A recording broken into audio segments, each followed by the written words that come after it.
After the installation of some bifold doors, I'm going to show you how to take this wall from bare brick to fully plastered in under 3 hours. My name's Kurt Johnstone, you're watching On The Trowel. Today we're going to be plastering around some bifold doors. We're on a very tight schedule, so let's get cracking. I sometimes subcontract for a great double glazing firm, and this is one of their jobs. The way it works is the boss, a lovely fella, texts me out of the blue and just lets me know, and I go and get the job sorted for him. So we just nipped off to get the materials from your local builder's yard, and it just so happens, great customer service, and it's owned and ran by two of my mates. Right, so we've got all the gear in, we've got all the tools in, let's get started. These walls are going to be dabbed quite tight to keep them with the skirting board, so I'm going to get all the little snots of cement and little wooden plugs out, bits that the builder's missed. So this is the job.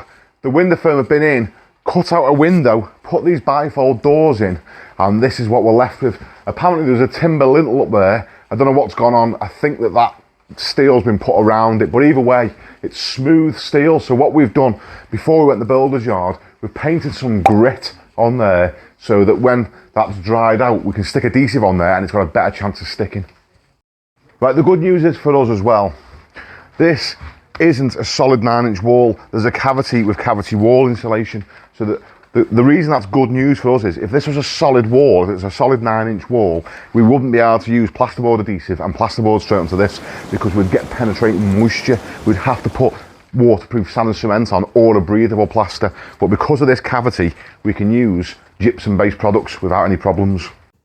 The boss of the window firm asked me if I could do this job in the week. The thing was, I was busy on my own work, so the only time I could squeeze it in was over a weekend. So we've just turned up this morning to a lovely surprise. The lady saying to us, can you get done as soon as possible? Because she's got to go out at dinner time.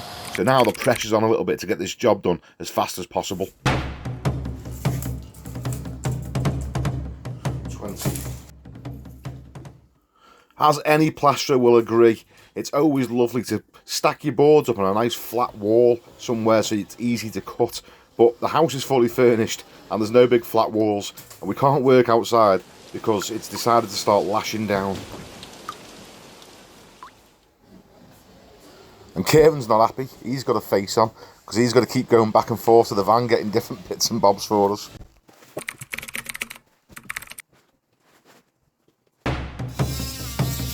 Why is it whenever you're trying to get something done fast, you keep finding more and more obstacles? These are the bloody little plugs that used to keep the picture rail on.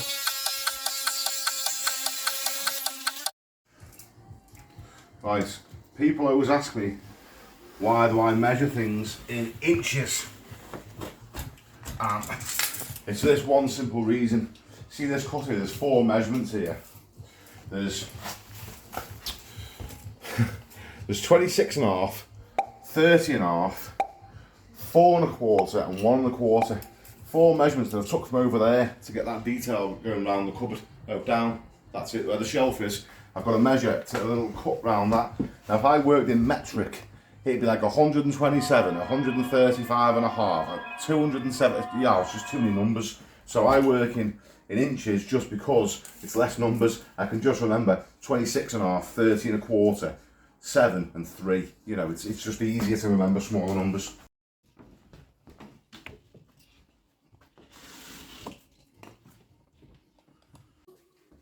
Let's see if it fits, eh?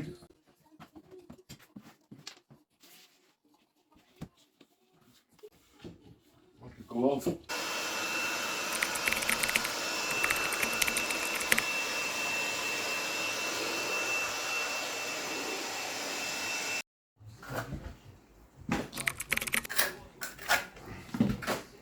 All I'm thinking now is these dabs need to be on quite tight because I'm keeping it back to the skirting board and there need to be plenty of them. I need this to be quite firm. I need the stuff quite thick because I need to be able to skim over the boards when this adhesive is basically still wet behind the boards. I'm making sure I'm putting plenty of adhesive down the bottom there. That's when the joiner comes to fit his skirting board, his screws don't pull the bottom of the plasterboard in. If there's not enough adhesive, when he tightens the screws up on the skirt, it'll suck your board in. What you can't see there is I've sat the plasterboard on a plasterboard packer, so it's up off the floor, and that way I can rock it from side to side and get it to sit exactly where I want. I've given it a little tap to keep it in place so it doesn't fall over whilst I go and get the spirit level, and now I'm going to straighten the thing up. This always works easier if you put the bottom in the right position. If you try and put the bottom in too far out and then try and knock it back in on the packer, it ultimately ruins the board, so try and put the bottom in perfect. There was a few sections where the brickwork was a bit ropey, so a little bit of filler foam grabs things. Now what you'll notice I've done is, because we're going onto this smooth steel, which I don't really like, to sort of encase the timber lintel in smooth steel, but then drywall adhesive doesn't really like smooth steel. I've gritted the steel, I've put adhesive on the steel, but also I've solid dabbed right across the top onto the brickwork, and now just to give it an extra little bit of help,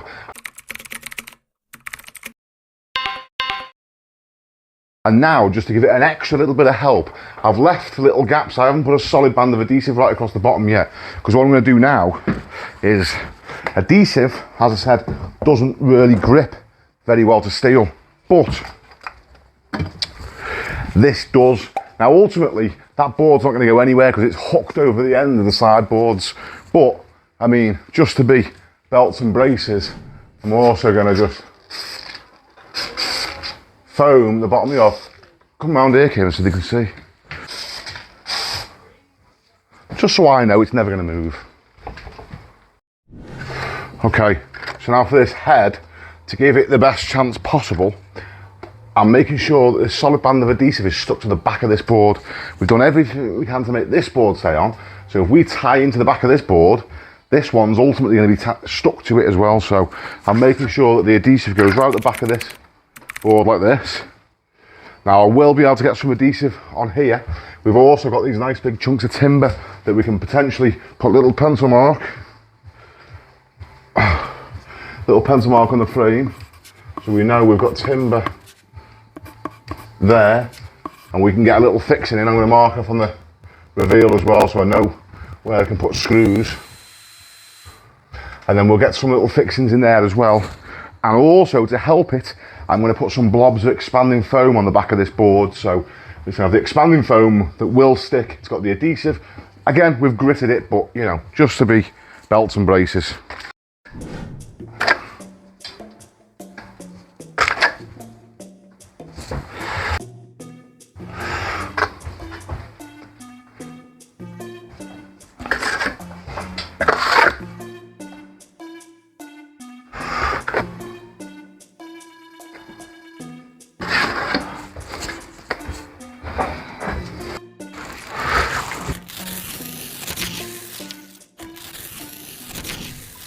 I've measured up above and I've checked roughly where I need the foam to be so it makes contact with the steel without getting squished into the adhesive.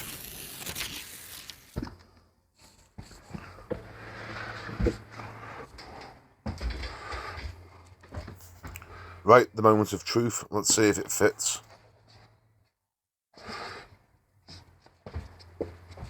If you give it a little tap like that, the suction of the adhesive will hold the head up. That's how this stays in place. People always ask me, how does it work? It's the suction of the wet plaster. It'll literally, it's like when you throw wet toilet paper at a ceiling in school when you're a kid.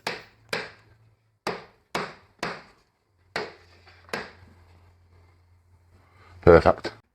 Now remember those little blocks of wood? That's right, I'm going to put a little screw in each one of those as well, just as an extra little precaution, because I never want this thing to come down.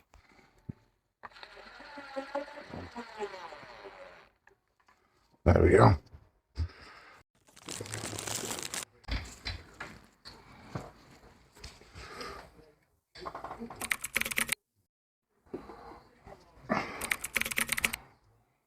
Just,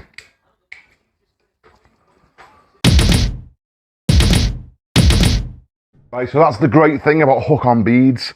No nails needed. That's good because the adhesive in there is still wet, and we haven't really got time to start waiting for that to set, so the hook-on beads come in really handy for that, and they work good on plasterboard. Just, they're not great. I mean, if you hit them too hard, they will pop off, but once the skim's on them, it holds them still. They don't move.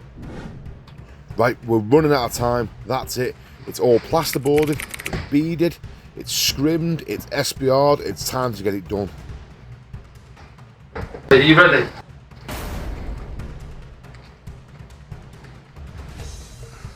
One. Two. That's hard-time plaster accelerator. You add it to the mixing water and you mix it in first before you add the powder. Small tool, angle brush, flat brush, handboard, trowel. The powder's in the water. There is absolutely no time to mess around now. There's 2 sachets of accelerator in. We've just got to get this on as fast as possible. Right, we've now got 2 lots, 2 sachets of accelerator in this, so we shouldn't be that long. No time to mess around. Let's just start getting it on. You'll notice I'm putting multiple surfaces on at once. So I'm putting the wall on, I've gone so far, then I'm putting the underside of the window head on, and I've also started blending in around. Now the reason I'm doing it all at once is because it takes more time to move the trestle back and forth. So I'm literally getting everything I can reach whilst the trestle's in position. Then when I move across, I'll get everything on the other side of the wall. Now the stuff's going to go in quite fast. I'm not going to have a lot of time to mess around here. So the first order of priority for me is I want to get these beads filled out. I want the nice thickness on the beads first. That's where it needs build up the most.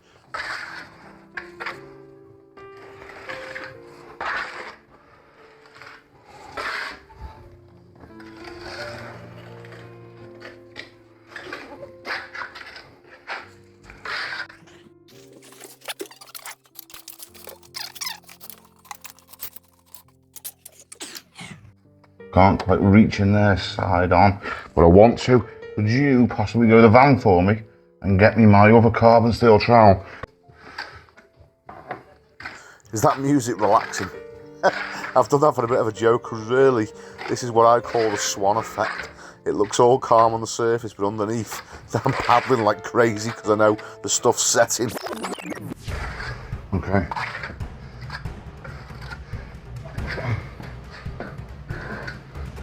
The first coating early on, but this stuff, I mean, coming here, look in the bucket, it's really starting to pick up. So I'm gonna get this first coat on. Kieran's gonna knock that up a little bit, make it nice and wet, and then that's gonna set even faster, so I'll have to start going a bit quicker for the second coat. This is what happens when you put 2 sachets of accelerator. So that's the second coat completely finished now, and I've started troweling up. Not much time to hang around with this, it went off real quick. I'm actually on the second trowel now, so all it's going to need after this is a polish and it'll be finished.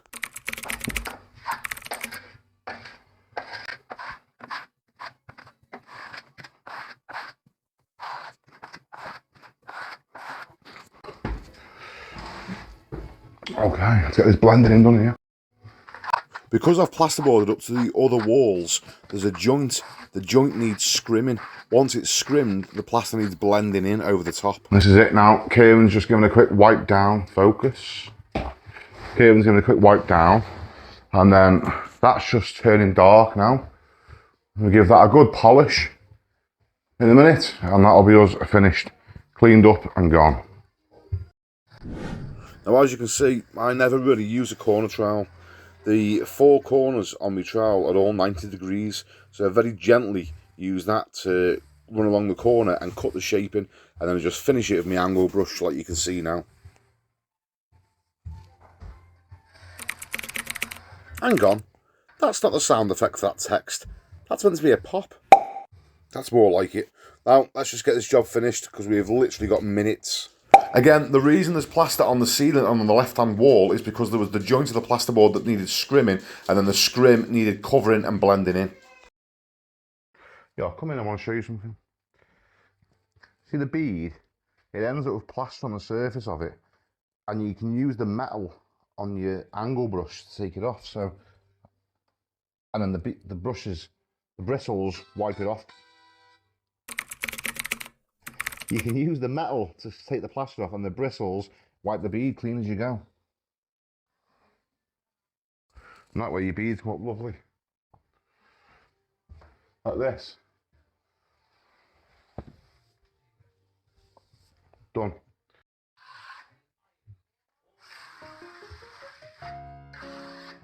That's it now, quick flick over. The polish feels like glass. And we are finished with plenty of time for the lady to get herself to the hairdressers. No problem whatsoever. It's all done smooth. Kieran's cleaned everywhere up. All the tools are packed up in the van. All that's left for us to do is say ta-ra and we're gone. That's it, done. Rapid plastering.